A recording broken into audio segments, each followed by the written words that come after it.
what we use to treat water to pipe to you, those ingredients are bought with dollar. The cost of electricity, the gas and the fuel that we use to burn to fuel electricity are all imported. Transport, food, even the woman selling what do you call it, coffee broke man. That coffee, the plantain has to be transported. So when the price of the dollar changes and it affects transportation, it will affect the price of coffee broke man. It will affect school fees. So our historic economic problem has been how to hold the value of the city. And when you look at Bawumia's plans, that is going to treat the fiscal imbalance, that we've been spending more than we earn, and that contributes to the weakening of the city.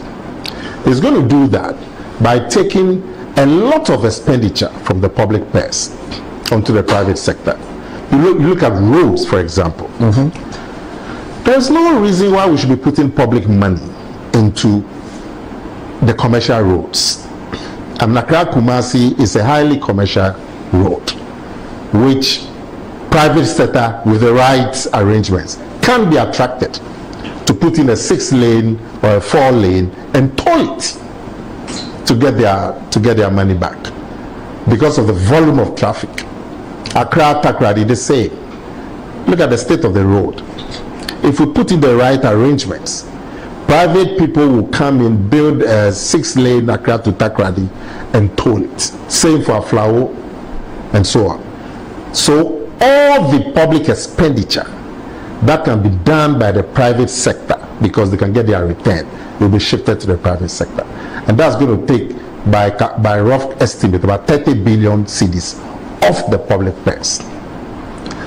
Also, the other side of fiscal imbalance is to increase your revenue. His plans for increasing revenue are the best. Everybody say yes, we would increase the tax net and expand the tax net, but they don't tell us how. Bawumia is saying that with the Ghana card, you now have about 18 million people who can be identified because they have Ghana card. And now your Ghana card is also your tax identification number. So you cannot be identified for taxation. So about 4 million people like yourself who are in formal employment, you pay direct taxes. The rest cannot be identified. They don't pay direct taxes. So 13 million people roughly are outside the tax brackets. But with the Ghana card now, they can be identified.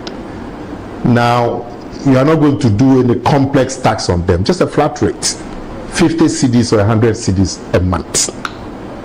And they can pay on their phones, and they get their receipts on their phones.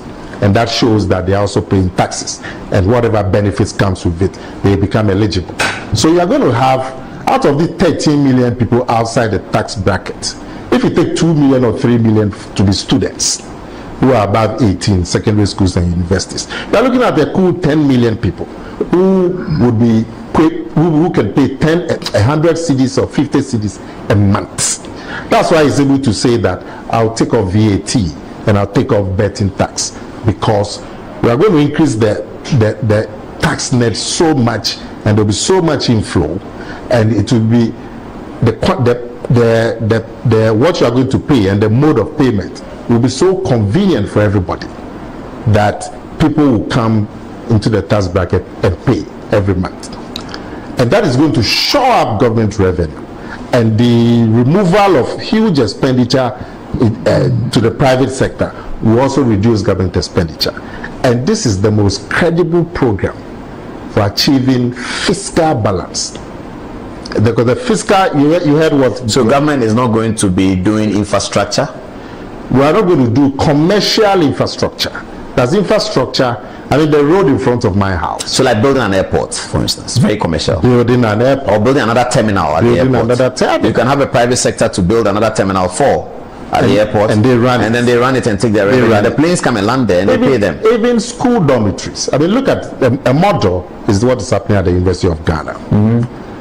Now, the private hostels, I am sure, are bigger than the public hostels, than the original, the traditional Legon Commonwealth, the private hostels, because they are still building, because a process was put in place that made it attractive for private people to put in hostels. So now Lagos population is about 40,000. You know, when I was at Lagos, the whole population was 5,000. You're right. Because we were limited to Volta Hall, Lagos Hall. There was no way government could have matched up that expenditure. No. Absolutely no way. It's that same model. And when you go to some of these places with all these fantastic roads, they are all private sector. And you go a little bit. But can you imagine if you can have a 6-lane to Kumasi and you pay a toll of say 50 cedis? But they are doing it now. They're doing the Kumasi now. Yes, but how many years has it taken? A long time. Yeah, and every, you know. But they say they are going to put the tolls on, and people are resisting. But they say they're going to put it on. But we are going to just lift all of that from public expenditure, because all of those things contribute to the imbalance. And also, you can use your Ghana card to pass through the toll, and the bill will come to you. The tolling too is going to be digital. So the bill will come to your mobile money. This business of going to queue for 40 minutes to pay a 50 peso toll. So you show your Ghana card, you're gone. You are gone. It knows you. You are gone. You are gone. So that plan to reduce expenditure and to increase government revenue is the best chance that we have to achieve fiscal balance. And when you achieve fiscal balance, it makes your currency strong. It's also going to back the currency with gold, because gold is also money. Gold is something that you can also sell, a commodity. But the question for Dr. Bawumia really is that all of these things, he should do it now. He's vice president. Some of them are being done now, like the Credit Reference Bureau.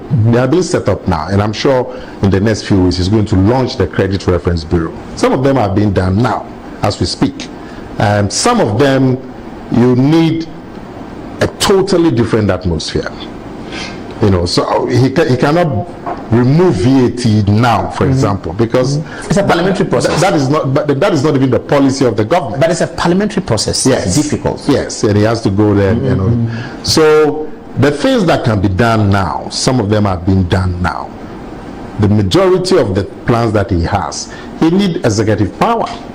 He needs full executive power. So the things that he's doing, just to be sure about the difference between Bawumia and Akufo-Addo, the things that he's doing, he's able to do them now. Is it because it is coming on the back of Akufo-Addo having laid the foundation of education seems okay, industries have started, and therefore on the back of that he can move to the next level? Yes, absolutely.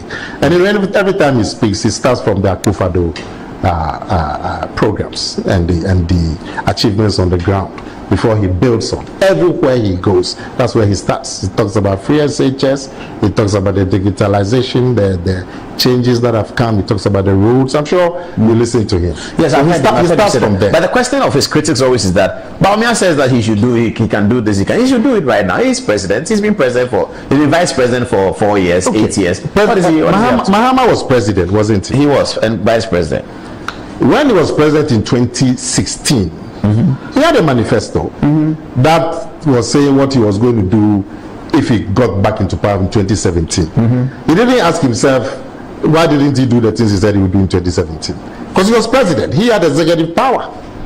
So that question and it's usually the NDC people who make it, that point would not help them, because it applies even in a worse scale to Mahama, because he was president, and yet still even as so you're saying that if the NDC query were to stand, and incumbents cannot have a manifesto.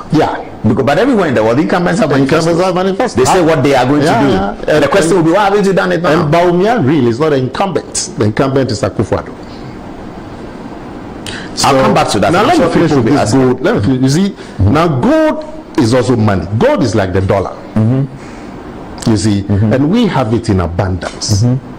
So this idea of taking the gold to back the city, how it's never occurred to our leaders, I can't understand. But Bawumia is saying that one of the key things that he's going to do is take the gold, refine it to a certain standard, so it can be used to back the city. So recently, one of these big multinational companies had about 3 billion cedis that they needed to change to dollars to send to their shareholders and to pay for some of their purchases and so on. just a couple of months ago, can you imagine if they had gone into the market with 3 billion cedis to buy the dollar?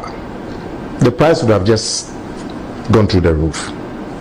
They were offered gold to the value of 3 billion cedis, and they took it and went and sold it, and takes the pressure away from the cedi. This is one. So those would have been worse than 16. If somebody had $3 billion to take to the market to buy dollar, what do you think would have happened to the dollar or the cedi? So this is a clear example of how we can use gold to back the currency. And when you go to some of these countries with major... But these things you are saying, they are not difficult. If I'm John Mahama, I can implement them too. There's no problem. Wow. Why should anybody then vote for Bawumia because of these are things have you heard John Mahama talk about it? He hasn't, but he can implement them. Yeah, but have you heard him talk about it? He hasn't got the idea.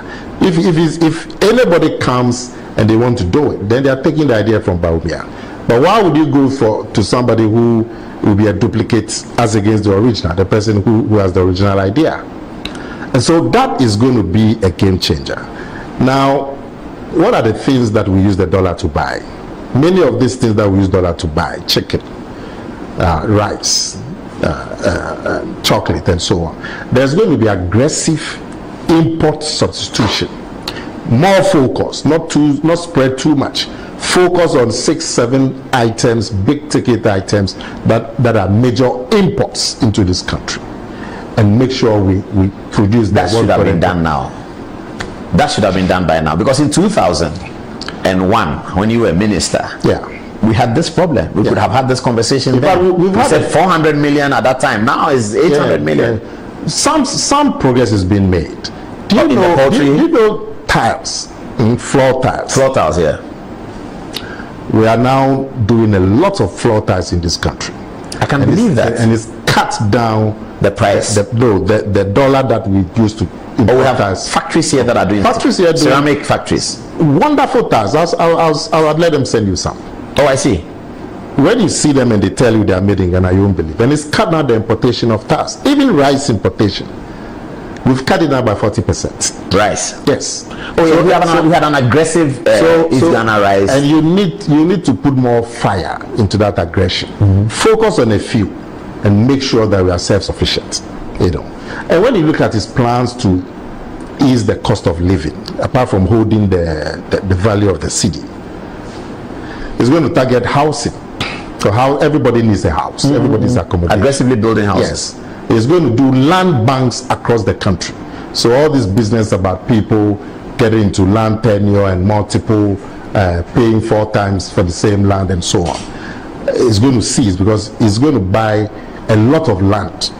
Who's going to buy? I mean, the states will buy land and then have the private sector. So when you want to, if you're a big estate developer, you go to the states. Well, like they do in Europe. Yes. Like Regiment upgraded and then we'll put in infrastructure, roads. Look, if you are going to get 1 meter down, look at the bureaucracy, and then you're going to get a meter for, say, 200 homes. So you put in the electricity, you put in the roads, you put in the water, and then the private sector will just go in and build, and that will increase the housing stock and also bring the price down. You take electricity, for example. It says, look, I'm going to build solar, 2,000 megawatts. Our consumption of electricity is about 5,000 megawatts. If you have 2,000 coming from solar, that will bring the average price of electricity. But this solar conversation has started from President Kufuor's time. Because Bawumia is not telling us now that we are now discovering the alternative of solar. We have not been able to do it since 2001. What has happened? We've done some.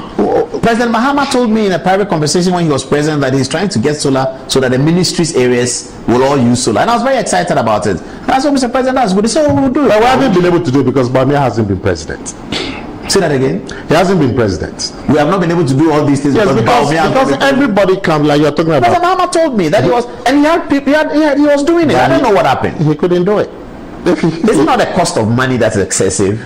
Therefore, we don't have money all the time to do these things. It's not the money more than the idea. No. Look, this 2,000 megawatts of solar is going to involve the building of 5 million panels. Yeah, the cost of it is what? And we're going to, well, a cost of a panel now should roughly be about 4,000 cedis. Because of the dollar. We are building 5 million. Because of the dollar. Yeah. We're going to produce them in this country. We're going to set up factories that will produce panels that will also create a lot of jobs. But the cost of electricity will come down so much that it will pay for itself. And when you have a panel that can last you for 30 years. Oh, I see. You know, yeah. And so it's going to bring the cost of electricity down by bringing in solar into the mix. The mix now is water, which is the hydro, Akosombo and Bui. They'll give us maybe 1,000 megawatts. The rest are the thermals, which are very expensive. So if you have solar coming in, solar will even be cheaper than hydro. So solar will take care of public institutions, secondary schools, yes, universities. Yes. So that the government bill goes down. The main heavy lifting will go to the industries, but for lights and air conditioners and domestic household stuff, it can be powered by solar. And we have the sun. How can Germany have more solar facilities? Because they have more money. It costs money to do the solar. But it costs and we money. don't have the technology. We are buying the technology from Germany.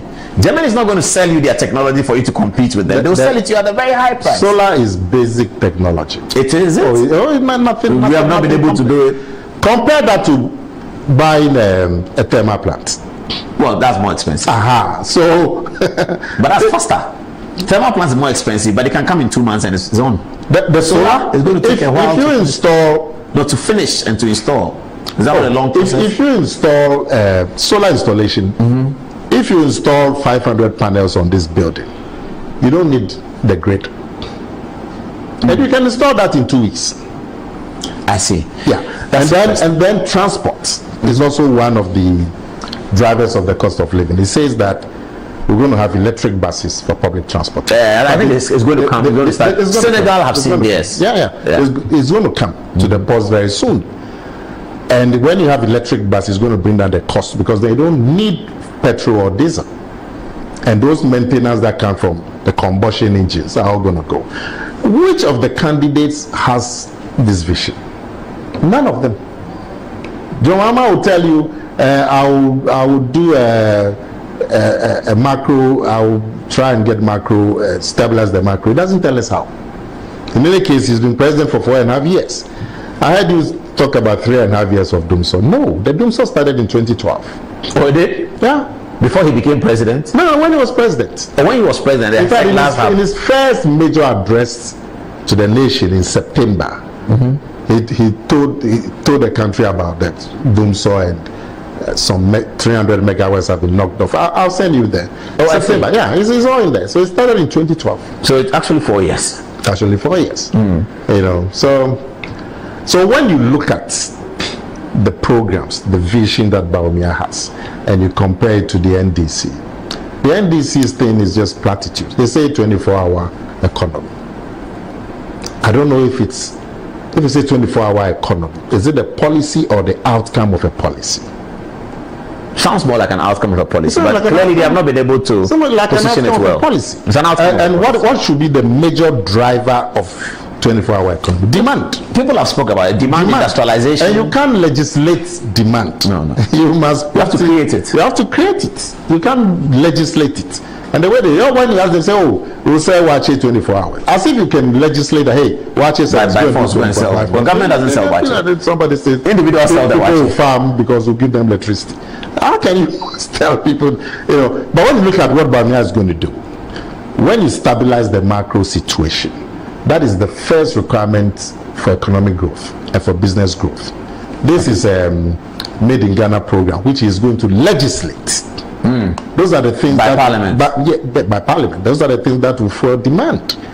You know, so the concrete things that Bawumia wants to do, those are the things that will stimulate demand and promote 24 hours. Not coming to tell us your vision and then they say now they say it's 24-hour nightclub. Is it nightclub? They said. Okay, but let me flip it. And I hope viewers are sending us text messages. Say, I like the combination of the two cup. I saw it on CNN. I was going to tell my producer that I do it like that. And I said, so this is the way we do it. So you and me are there together. So the split screen. The screen for us. This your studio is very sophisticated. Oh, thank you. Zoom Lion created it for us. You know. Zoom Lion. The guy called Zoom Lion. He saved Metro TV by buying it because yes. It was going really. I knew they would Metro TV. Yeah, of course. You were a member. Let me ask you this though. Let me. You talked about John Mahama and the cool thing. Yes, the point he made. I heard you quite upset about it, and you have every right to be upset. But you see, what is even more ominous and dangerous and irresponsible about that statement is that John Mahama is in effect telling the military that why haven't you overthrown the government? That if it was me, you would have. You would have. So why haven't you overthrown it? That's what he's telling the military. Very, very serious. And it's such an irresponsible statement. And when I heard it, I'm like, wow. It's political campaign, but that's how I'm saying. Yeah, but I mean, what you are saying, that you are telling the Ghana military why haven't you moved? Yeah, because it's overdue. If it was me, you would have done it already. But in your time, there was no coup. In his time, the situation was not as worse. That's the point he's making. What is worse than doing so for 4 years? That's what we were trying to suggest to him. That what is worse than doing so for 4 years? Yeah. When you didn't even have free SHS. What did you have? Nothing. What social? There was freeze on employment. What social program did you have that could come anywhere near free SHS? That could cushion people. Yeah, cushion people. Government spends an average of 3,000 cedis per child in secondary school. That's a lot of money being transferred to ordinary people.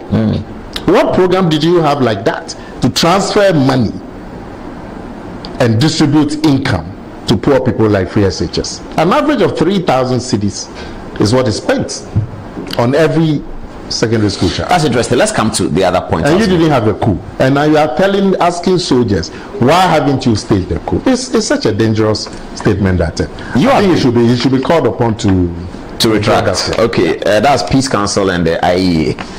You have been a politician before. You know that campaigns are not won simply because you have a good program. Campaigns are won on momentum. You have been in the elections. You fought 96 elections, you won. You fought 92, you didn't win. You fought 2008 so hard. So hard. I remember in the crisis period, and this is in my book when we're talking about how this election has been lost in Akufo-Addo's old office, Electoral Commission. He said that one of the people he feels sorry for is Nana Kumia. He too, I was there when Brazil was there. Why? He said that Kumia has worked so hard for this campaign. And we worked so hard, but the defeat comes and we take it like that. I remember that. Not in 2008. The one we worked hard was 2012. Maybe it was 12 I'm talking about. Yeah. Maybe it was 12. The one that took us election petition. Yes. Yes. Maybe it was 12. We worked hard. Yeah, that he said that Nana Kumia worked so hard on this campaign. When I saw Akufo-Addo go into the court, I almost wept. Knowing how much hard work has been put in. I mean, even us who were following him, we couldn't keep up. It was a conviction. Every village, climbing every refuse dam to meet people. I mean, it was incredible. Maybe that's what showed up in 2016. And when he lost, and I saw him going to court, I almost wept. But so my question really is: you have seen campaigns won and lost. So that Dr. Bawumia has a great program, might not necessarily translate into a victory. What then is John Mahama's strongest selling point? Because he could also win. I'm asking you this question as a politician who has seen is the 24-hour economy. That's the strongest selling point. That's the strongest. What else has he got? That's the thing he's selling, but is that the strongest point he could sell? Is there something that he's not looking at? Mahama's weakness is such that it totally overrides his strengths. Simply because he's the only president in the Fourth Republic who was not given a second term. He's the only one. Every president was given a second term. Only John Mahama. Number two, he also had the longest period of any first term president. Oh, just half. Just 6 months more. 4.5. Yeah. 4.5. Just half. Everybody, 6 months, everybody else had 4 years. Yeah, but his 6 months, it was a turbulent 6 months. His boss had died. You can't do much. 6 months to election, you can't do much. So you can't add that to him. So what's 4 years? You can say 4 vice 4 presidents. He had 8 presidents. He was sworn in as president in July. Yes, 24th July. I was there in Parliament. And he was as president as any other person. Any other time. So he was a full president. So you had 4.5 years. So you had the longest time to show what you can do. And you were the only president who was rejected. And you were not just rejected, you were rejected by the largest margin of any NPP or NDC presidential candidates. It's never happened. Kufuor lost in 1996. It wasn't by that margin. Mills lost in 2000. A million. Even the second loss, that 500,000, is probably the second highest. The 2021? Yes. It still is probably the second highest of loss of any. It was the highest percentage of a second term, because that was better than Kufuor's second term. Kufuor's second term. The 51, whatever Akufo-Addo got. But I'm talking of John Mahama's loss. Yeah, I guess so. But Akufo-Addo's gain seemed to be a very high gain for a second term president in the history of the Republic. Yeah, it was a very high gain. Yeah, and so John Mahama's loss was the second highest, and the first was the 2016. Now, you ask yourself why?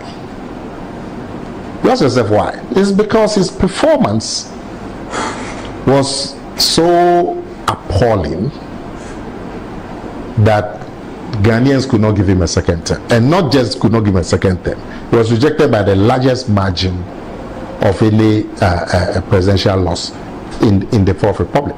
That speaks volumes. And you know, yeah, but there's a large voting population who don't know anything about that. Well, I will remind them. They don't know. They were not there. They don't see it. Yes, but they were 11 years old when doom so happened. They don't really. We would remind them. We have to inform them. Yes. And you know, because he's been president before, all his inconsistencies, you know, are very glaring to anybody. All his inconsistencies. Look, John Mahama poo-pooed LEAP. You remember? He said it wasn't the best way to provide employment. And yet when he came into office, he was touting his achievements in LEAP. That cannot be a consistent leader. He poo-pooed the idea of getting special funds for the North when Akufo-Addo said we're going to do Northern Development Fund. John Mahama poo-pooed. He said if you have money, go and pay the toll debt. You remember? And yet when he came into office, he took the idea, called it SADA. And we all know what happened to SADA. It became one of the biggest vehicles for corruption in this country. He poo-pooed the NYEP, the National Youth Employment. He said that this is a palliative. It's not the best way to give jobs to young people. It's not sustainable. And when he came into office, they changed the name from NYEP to JIDA. And we all know what happened to JIDA. It became one of the biggest corruption vehicles that you have in this country. But recently, he's talking about laptops to students. He says we are buying votes. You've heard him. And yet when he was president, he embarked on a large program to provide laptop to students. You remember? With the RAG and so yes, RAG, yeah. But today he's saying that giving laptop to students is vote buying. You can't see the consistency of thoughts. Recently he was complaining about pictures on the construction vehicles. Ideally, people should not put their pictures on vehicles procured by the state. Ideally. But these laptops that I'm talking about, John Mahama had his pictures on the laptops. He did? Yeah. On the cover. And then when you open it and you plug it, you switch it on, his picture comes first. Oh, I see. Yeah. Even the e-blocks, he had his pictures on them. Oh, I didn't see that. I'll show you. I've seen e-blocks. I've not seen his pictures. I'll show you some. Maybe during the campaign time they hanged his poster or something on it. Yeah, but that's not that. So if you have spoken to your people not to put your pictures on them, then you have the moral right to talk about somebody putting their pictures on them. But in your time, you're putting pictures on laptops for students. Yeah, but people are going to the polls and they are saying that price of ideal milk in John Mahama time was X cedis. Price of ideal milk today is Y cedis. The Y is 4 times more than the X. That's true. Yeah, so they are going to vote for John Mahama. Is that not a strong point for him? How? If you see the way they are campaigning, they themselves don't believe people are going to vote for them because the price of milk has gone up. How do you say that? Oh, but look at the way that they are so aggressive in their campaign. I think they went on some large demonstration today. Yeah, I was going to ask you about it because you know a lot about these things. They themselves, they don't believe in their hearts that people are going to vote for them because the price of milk has gone up. Yeah, they believe that, but they think the NPP want to rig the election. Rig with the Electoral Commission. But that was one of the inconsistencies. Why? Because you remember John Mahama telling us when he was president that there's no way elections can be rigged in this country. Do you remember? He said there was no way elections can be rigged. That video, yeah. Yes, and that the structures that we have in place to manage elections, you cannot rig. Yeah, but even he as president, yes, he has no influence in the election. But the point being made now, and also that the Electoral Commission or commissioner should be given the peace of mind to do their work. They have a constitutional mandate. You can go and state your case, but they have to take, the Electoral Commission has to take the decision. And yes. That demonstrations were not necessary. Today he's embarking on that. Yeah, but the NDC are saying that the Electoral Commission that John Mahama described is not the same Electoral Commission today, that the NPP has bastardized the Electoral Commission, replaced it with party apparatchiks, changed people there, and now made the Electoral Commission annexed to Jubilee House. That's really what the NDC Look, the Electoral Commission today, they can't recognize the Electoral Commission under John Mahama. The commissioner was appointed by John Mahama. There were commissioners who were politically exposed in that commission, appointed by John. But we didn't draw them out, because now they are saying that there's a particular commissioner for IT, yes, who is a member of the NPP. Ideally, you shouldn't have politically exposed persons. Yes, but that's a point. But I'm saying that John Mahama didn't have some. Who was it? He did. There's a daughter of an NDC regional chairman who was on the commission, appointed by the president. Yes. That's still a bit far-fetched. That a party wielding card member of the NPP as a member of the commission. But who told you that woman didn't have a party card? Well, so what father was the regional. I'm saying. Which what has happened? Has he left the commission? Yeah, she's left. She's left after retirement, or she was removed by the processes of Charlotte. She's no more there. She's no more there. But she was there. The commission. But the NDC say that the character of the Electoral Commission that they see today, not in terms of behavior, but in terms of characterization, is different from the Electoral Commission that John Mahama said was impartial and election cannot be rigged. This one, they don't trust them. They can rig elections. But the other parties also saw the character of the Electoral Commission during John Mahama's time in the same light. And remember, the party joined forces to drag the Electoral Commission to court several times. Yes, on the Abu Ramadan. So they also saw. So it depends on. But that's really the difference, and that's why people appreciate what the NPP did. Abu Ramadan list of cases was a way in which the NPP forced the Electoral Commission in the Supreme Court. Because we saw the Electoral Commission will not work. Because we saw the Electoral Commission the same light as they are seeing the Electoral Commission now. And your response was to go to court. Yes. Not to go on the street. No. So what do you make of the demonstrations today? They said they will continue. The Electoral Commission doesn't come in 1 week. They will continue. But the thing is that the Electoral Commission is independent. I would like the Electoral Commission to call parties to the table for parties to state their case. I don't like them to be talking at parties. They should be talking to parties. But like John Mahama said, it's an independent institution. And you cannot dictate to them through demonstrations. You have the right to demonstrate. It's not a problem. I mean, demonstrations are also ways that you can express yourself in a democracy. But you cannot force the Electoral Commission to take decisions based on your demonstrations. But have you heard the NDC's complaint? Have you heard it? They say that the voters register is compromised and that it has people on who should not be on. The Electoral Commission says that is exactly the reason why the process allows people to come and check. After those checks, they have observed where names are duplicated and they've dealt with it. But NDC should bring any new matter. Evidence. They have not yet done so. But they're looking for a external forensic audit. I'm not sure whether I understand that, but you have been doing these things for a while. What is forensic audit of voters register? Are we going to pick each name? Are we going to pick a name at random and find out whether the name Paul Adomosri has been registered in Lejokuku, has been registered in Adikutupon, has been registered in Lejusu Jabe? How is it? That was a forensic audit. How is it done? You know, I would not poo-poo the NDC's grievances to the extent that they are a major player in the elections, to the extent that they have grievances. The Electoral Commission should sit with them and look at their grievances. I mean, no matter how no matter how silly it will sound, promise to do so, but the NDC says that anything short of a forensic audit done by external people, they will continue the demonstrations bigger and louder over the weeks to come. but they've given the EC 1 week. After 1 week, if the EC doesn't respond and say, let's do a forensic audit, they're going on. At the end of the day, if you want to compel the EC, you believe that they are violating some processes or whatever, you want to compel them, you have to go to court. So the demonstrations that you can do them. After that, you go home. But we have 2 months. You have to go to court. Does the timetable allow a forensic audit? We have 2 months to go to the voting. Today is September. A month from now is end of October. A month from now is end of November. But I believe, 7 December. I believe the Electoral Commission should meet with them. And they have said they are willing to do so. Yes, they've said it so many times. Because at the end of the day, you still have to go back to the table.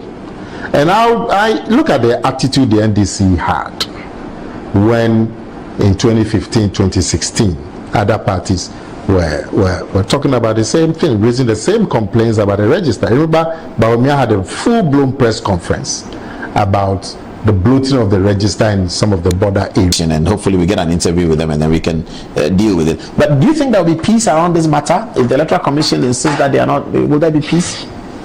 Well, you know, after the 2000 elections, where there was a genuine fear that President Rawlings hadn't been in power for nearly 20 years. If his party lost, he wasn't going to give power. There was a genuine fear. I had people telling me in my constituency when I was campaigning in 1996 that, look, you are a young man, full of energy. We know you can work for us here. We will vote for you. But we have to vote for Rawlings, because if we don't vote for him, he will bomb the country. And this is North Kaneshi, Accra, not a. So there was a genuine fear in the year 2000 that the strong man Rawlings is he going to hand over if the opposition won. And you remember there was a lot of exodus from this country by these expatriates. But we went through the 2000 elections peacefully.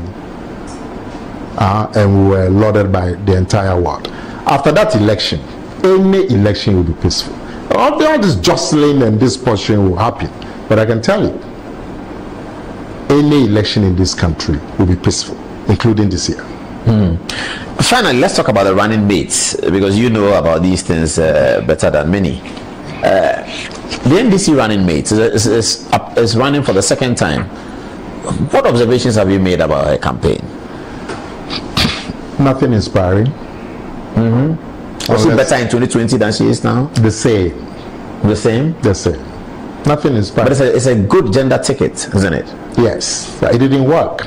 How did it work? We are here to tell from the Ghanaian electorate is such a sophisticated electorate that they will not vote for you simply because you are of the same gender. They will vote for you because they believe you can do something to help them. The Ghanaian electorate, way back, Buzia's time and so on, was described as the most sophisticated electorate in Africa. So these are not people that you will throw symbols at. No. So they will vote for you because you are talking to their needs and you are talking to their vision, their own aspirations. Not because you are a woman, or not because you are a man, or not because you come from somewhere or you don't come from somewhere. So, and I don't hear anything inspiring from that woman. If there's anything inspiring, I'll say so. But she's the one claiming they brought free SHS. She's withdrawn it. She doesn't formally withdrawn it, but she stopped saying it. She hasn't said she's withdrawing it, just stopped saying it. Your running mate, Dr. Matthew Poku Prempeh, has had some potholes on the journey. Yes. How is that coming up? Well, he's apologized, and he has not yet apologized for saying God sleeps at night, except if that was sarcasm. Oh, that was sarcasm. we all know God as his. I've heard people say that was sarcasm, but we all know. But you remember God rested on the seventh day. Yes, he rested, and I made the point that he was trying to say God rested as against 24-hour economy. But it's sarcasm. Yeah. So essentially, but the work rate that he's put in since he was nominated is incredible. I am really surprised at the work rate. The people said he's sick because he's lost a lot of weight because of the work rate. Really? Yes, he set up a second campaign front, and you haven't been following. I've been watching the videos, but I've not been to the campaign office. I mean, is fantastic. And we compare it to the NDC, his counterpart in the NDC, there's nothing there. So we must commend him for the work rate that he's brought to the campaign. Will Akufo-Addo be deployed on the campaign, and when and how?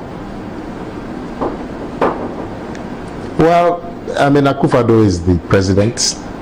Anytime he wants to take part in the campaign, of course, we'll be happy to have him. But he's also focused on delivering his mandate. He's still president for the next 4 months, and he's focused on delivering his mandate, delivering the roads, he's been commissioned a bitumen plant. I mean, the biggest in the country just a couple of days ago. He's going to be commissioning some of these landmark projects and so on. He's working very hard. When you look at his itinerary, like on a single day, he goes to 4 or 5 different places on a single day. So he's also working the beat as president. But anytime he wants to take part in the campaign, we'll be happy to have him. So what's going to happen over the next 2 months? What about the debates, the presidential debates? Is the MPP happy to do it and waiting for the NDC to make a decision? Mohamed Bawumia's challenge on Mahama. Just 2 days ago, Bawumia was still throwing the challenge. But the NDC, and that's one of the saddest things in this campaign. When you look at the NDC excuses, it's just sad. They said, but they won't take part in a debate because Bawumia is a liar. They won't take part in the debate because Bawumia is not accountable. They won't take part because Bawumia hasn't met the press. They won't take part because Bawumia hasn't gone to debate market women. They won't take part because Bawumia hasn't gone to parliament to debate 7 MPs. 1 man, 7 MPs. Which 7 MPs are they talking about? Well, there's some MPs in parliament. He has to go and debate them. You haven't heard? I don't understand. Why debate parliamentarians? Number 7 MPs. Is he campaigning in their constituency against them? But that is what they have said. Well, but Bawumia has now met the press, hasn't he? Yes. They said first he should meet the press, he should go and debate market women, he should show accountability, he should speak the truth, he should go and debate the MPs. Some even said that he's not he didn't call for the debate with respect, that he was rude the way he called for the debate. I mean, it's a joke. And the sheer panic clearly of the NDC at the prospect of a debate between Mahama and Bawumia is almost laughable. And so you see all these small boy excuses coming out. Go and debate market women, go and be accountable. You think the NDC are running away from the debate? But if they were running away with dignity, I could understand. They are running away in a very undignified manner, saying that you should go and debate MPs in parliament, you should go and debate market women. Did the MPP and Nana Akufo-Addo run away from a 2016 debate with John Mahama? What happened? Some letters were exchanged. Initially, Akufo-Addo said he would attend the debate, and then later he said he would not attend. I studied it at the time. I was of the view that until the debate organizers can correct what happened to Akufo-Addo in 2012 debate with Ayari Kof, then the party should not submit him to the debate. I think some people share that view. A statement was written to IAA that unless you tell us how you're going to get this somebody coughing, we're not going to come. Yeah, that's how I think it fizzled out. I mean, look, that was the reason the MPP. Because the 2012 debate had been quite catastrophic. Yes. In the IAA situation. And so. Yeah. But, Paul, a debate is not by force. Is it by force? No, it shouldn't. It's not by force. So if you don't want to debate, just say so. I don't think. But that's what John Mahama said. I don't want to debate. But these excuses that go and debate market women, that go and debate 7 MPs in parliament, that you didn't ask for the debate with respect, that your tone wasn't respectful, and some of these funny things. Well, but I think go and hold the press conference before. No, I think that has come from different people. That's not the NDC's official position.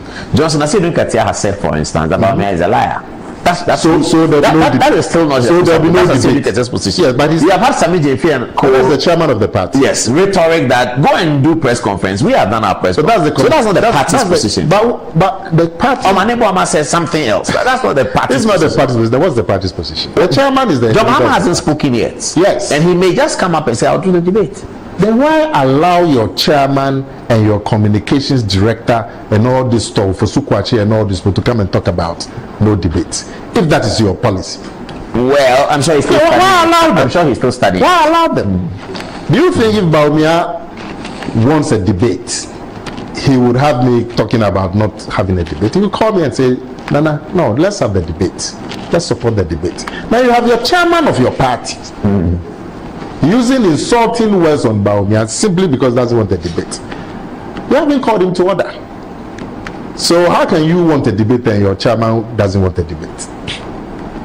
But I'm saying that if you don't want a debate, fine.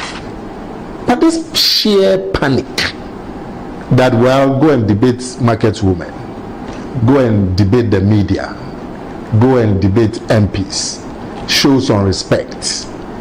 You are a liar. And so has the IEA written to the MPP inviting for the debate? The IEA is going ahead to have his debate. So if John Mahama doesn't come, what will happen? Oh, I'm sure Bawumia will be perfectly happy because he wants every platform to carry his message. So he'll go to the debate. And he believes he has a good. He'll go without John Mahama. Look at the excuse that they gave for even when we had the press conference. John Mahama came and said, "Why did we have the press conference on a Sunday?" But this was a Sunday too. Yes. His media encounter was a Sunday. In fact, when one of his people who was parroting what John Mahama had said, when he was asked that, but John Mahama told her this on Sunday, he said, well, but he is not president. I don't understand that. If he's not, Bawumia is vice president. But you know, when the opposition can have theirs on a Sunday, but government cannot. When the silliness get to a certain point, that is what happens. Now, when you look at some of the excuses that you had your manifesto on a Saturday, 24 hours later, Bawumia has a media encounter, and John Mahama himself said that why should we have a media encounter 24? I mean, if your message is good, it will play in the media and Ghanaians will talk about it. If your message is not good, it will not play in the media. So the NDC were worried that the NPP deliberately came immediately after the manifesto. They should take it away from the news. I mean, yes, that's not reasonable. But that's your Mahama's journalists will cover what they want to cover. But you never heard him. Yeah, not quite. But journalists will cover what they want to cover. I mean, but the NPP, NDC knew by the time they were going to do their manifesto, that the next day, I mean, all media knew. Yeah, the invitation had come out 10 days earlier. So everyone knew that Saturday was NDC's manifesto. I'll say John Mahama himself took Bawumia on, and that why would you have your media encounter, and that you had a media encounter so you can drown the NDC's manifesto launch. John Mahama himself. Oh no, you can't drown. One of his executives was throwing the same line on radio, and he was asked, but John Mahama too had his press conference. In fact, he said that it was very cruel for the NPP to have the media encounter on a Sunday, because Sunday is a day of rest, and the journalists were supposed to rest and prepare for the week and all of that. Then you go and drag them to a press conference on Sunday. And then he was told, but John Mahama had his press conference on Sunday.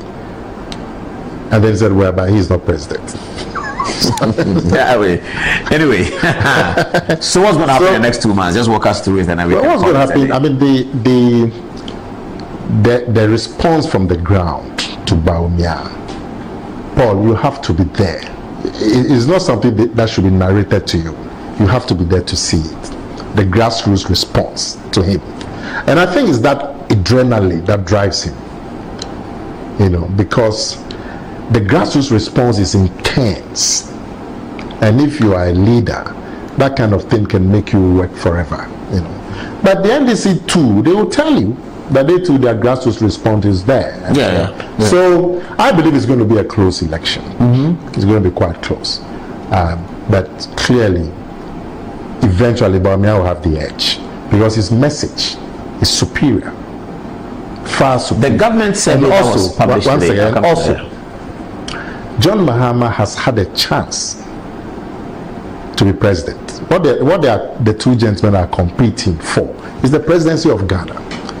John Mahama has been president before, and by the results of 2016, he failed. Bawumia has never been president. There's this funny thing of ascribing difficulties in the government to Bawumia, which is funny. But he's never been president, no matter what you say. You have been president and you failed. That's why you are rejected. So if Ghanaians are looking for an alternative, they're not going to go to somebody who failed. And then when you look at the vision and the programs that the two gentlemen have, Bawumia's vision is so clear. It tells you how we are going to stabilize the city. It tells you how we are going to increase the tax net. Go and look into the NDC manifesto. They just make the statement and leave it. No plan, no program. So as we propagate the message and bring it to the attention of particularly young people, Bawumia will overcome. Okay, Olivia, let's take a last one of text message and then close our show for tonight. It's 20 minutes on top of that, midnight now. Fatih, what are people saying? We are finalizing, we are closing now. What's the last word on the show tonight? You know, there's this, it's just funny. It is hard work, but there's also a lot of fun.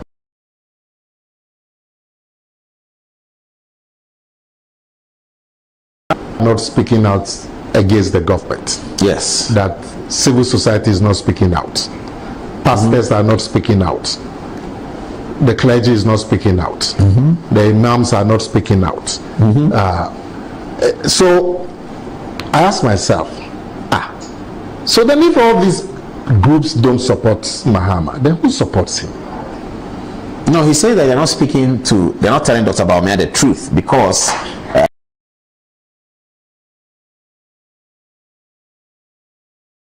people who are if it was he was the president, all these groups would be speaking out, but they are not speaking out now because they are in bed with the government, sort of. So then who likes John Mahama? Soldiers don't like you, imams don't like you,